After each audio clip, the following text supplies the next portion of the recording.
Hey, what's up everybody? Welcome to my new video, guys. आज चाहिँ हामी कुन ठाउँमा जानेवाला छौं भने गाइज obviously टाइटल हेरेर त थाहा पाइसक्नुभयो होला अट्ठो हुनुहुन्छ सो गाइज लेट्स स्टार्ट अनि इयरफोन कानमा हालिहाल्नु अथवा इयरबड जसरी तपाईले फिल्म हेर्नुभन्दा पहिला एउटा टिकट काट्नुहुन्छ फिल्मको सो भन्दा अगाडि त्यतिकै गाइज मलाई सब्स्क्राइब गर्नु चाहिँ नबिर्सिनु होला तलपट्टि सब्स्क्राइब बटन छ just click it guys Talking about transportation, bus service are available in 𝓨𝓾 bus station in 𝓨𝓾𝓾 city, while private taxis car can be hired in the city. But म चाहिँ बाइकमा छु है guys.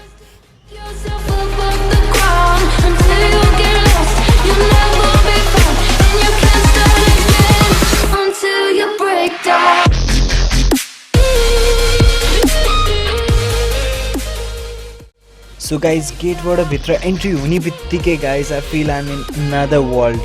Like your environment, nature, just fresh environment, wow छ के.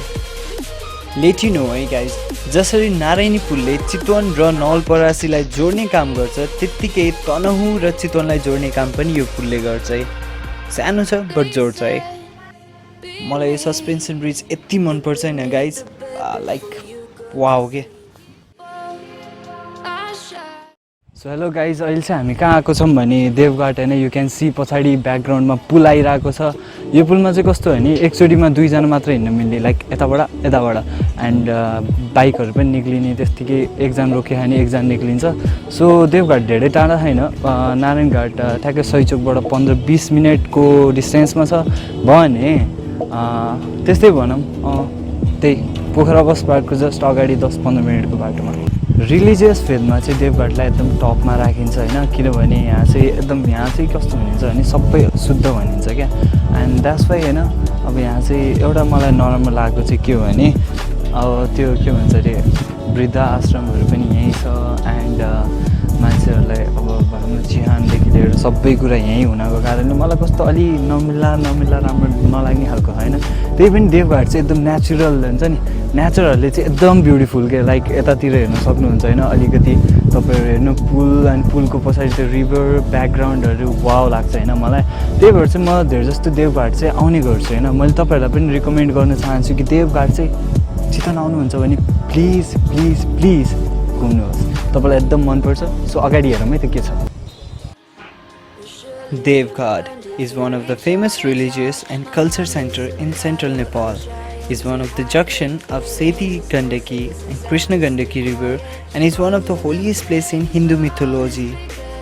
Devghat is the home of various temple caves dedicated to Hindu god, goddesses and saints including goddess Sita cave. Lying just at 7 km from 𝓨𝓾𝓾, 20 km from 𝓨𝓸𝓵 and 150 km from Kathmandu, the area boasts many natural features due to its geography and climate including tropical forest, wild animal and birds. यहाँ आएर सिकेको कुरा चाहिँ के हो भने चाहे तपाईले जति ठुलो घमण्ड राख्नु, जति ठुलो मान्छे भन्नु, आखिर मिल्ने त राखमै हो नि. सो हेलो गाइस, अहिले चाहिँ राइट नाउ हामी कहाँ छौँ भने सँगै देवघाटमा छौँ होइन.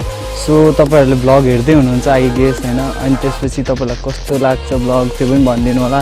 एन्ड मेरो ब्याकग्राउन्ड हेरेर थाहा पाइसक्नुभयो होला अलिअलि छ होइन. सो यु क्यान सी होइन, अहिले चाहिँ हामी पुलमा छौँ. अनि यो पुलमा चाहिँ कस्तो भने त्यो हुन्छ नि बाइकहरू चाहिँ उयो गर्ने क्या, पातुलरी. अब बाइकहरू त जसै भए पनि अब उयो जान्छ कि गुड्काएर जानुपर्छ होइन, रुल्स छ होइन. एन्ड त्यही भएर हिँड्न पनि गाह्रो हुन्छ कि मान्छेहरू धेरै आउँछन्. सो स्लो हुन्छ अलिकति, that's why you can see. हेर्नुभयो बाइक यसरी नै पास आउट हुन्छ. सो अगाडि हेरौँ के छ है त. Catch you.